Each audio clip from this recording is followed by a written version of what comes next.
அணு ஆயுத விவகாரத்தில் ஈரானுக்கும் அமெரிக்காவுக்கும் இடையே பதற்றமான சூழல் நிலவி வருகிறது.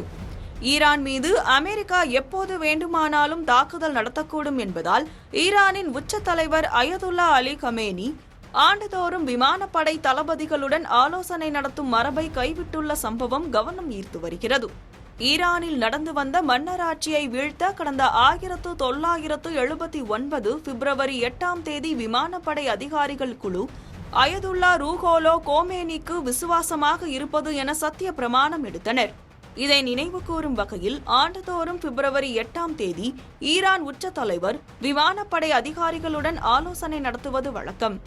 தற்போதைய ஈரானின் உச்ச தலைவரான அயதுல்லா அலி கமேனி ஈரான் உச்ச தலைவர் பொறுப்பை ஏற்ற பிறகு 1989 ஆண்டிலிருந்து இதனை கடைபிடித்து வந்தார்.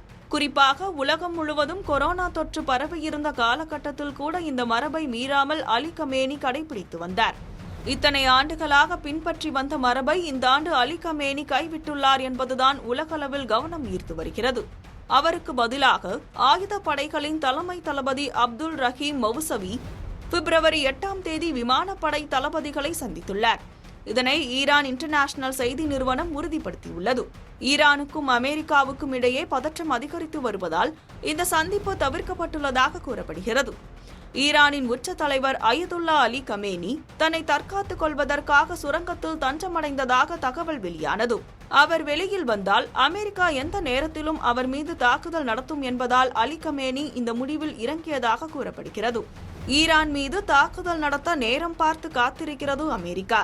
இதன் காரணமாகவே ஈரானில் உள்ள அமெரிக்கர்கள் பாதுகாப்பு கருதி அங்கிருந்து வெளியேற அமெரிக்க அரசு எச்சரிக்கை விடுத்து வருகிறது.